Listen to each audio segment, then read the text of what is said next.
नमस्कार, ESPN 9 news में आपका स्वागत है। मैं हूं आपके साथ दिनेश कुमार। 2024 के लोकसभा चुनाव के नतीजों ने देश की राजनीति में कांग्रेस पार्टी के लिए एक नई ऊर्जा का संचार कर दिया है। 99 सीटों पर कांग्रेस पार्टी को पूरे देश भर में लोकसभा चुनाव में जीत नसीब हुई। इसके साथ साथ आपको बता दें कि धुबरी असम की सीट से कांग्रेस पार्टी को सबसे बड़ी जीत हासिल हुई।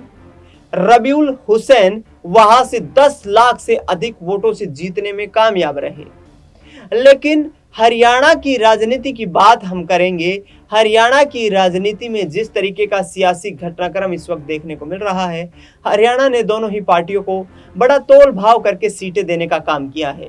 5 सीटों पर भाजपा को जीत मिली है, 5 सीटें कांग्रेस जीत करके आई है।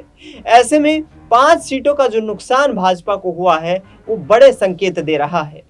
आपको बता दें कि हरियाणा में पिछले दिनों 7 मार्च को दुष्यंत सिंह चौटाला की पार्टी जननायक जनता पार्टी से बीजेपी ने अपना गठबंधन तोड़ दिया था और निर्दलीय विधायकों के साथ सरकार बनाने का दावा पेश कर दिया था।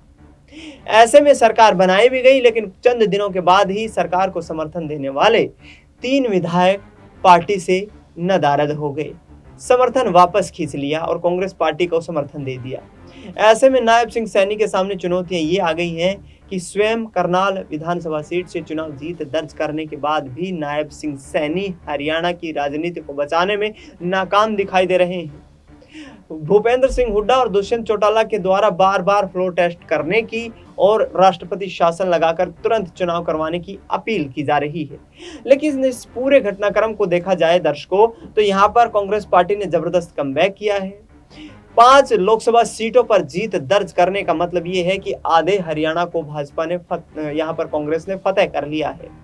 आने वाले चुनाव में भीतरघात की जो खबरें सामने आई, वो भीतरघात की खबरें भी यहाँ पर बीजेपी को ठेस पहुंचा सकती हैं, क्योंकि लोकसभा चुनाव के बाद भारतीय जनता पार्टी कहीं ना कहीं हार की समीक्षा कर रही है और हरियाणा में तमाम यहाँ पर सीटों पर भीतरघात की खबरें सामने आई। चाहे अंबाला की बात कर लें या फिर सोनीपत की बात कर लें या रोहतक की बात कर लें, ये तमाम ऐसी सीटें रहीं जहां पर बीजेपी को कहीं ना कहीं उम्मीद के मुताबिक नतीजे देखने को नहीं मिले।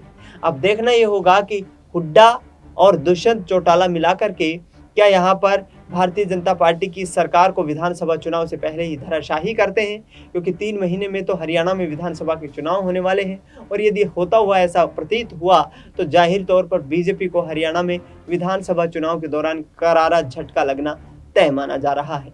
फिलहाल इस खबर में इतना ही। देश दुनिया की तमाम बड़ी खबरों के लिए आप देखते रहिए एसपीएन 9 न्यूज।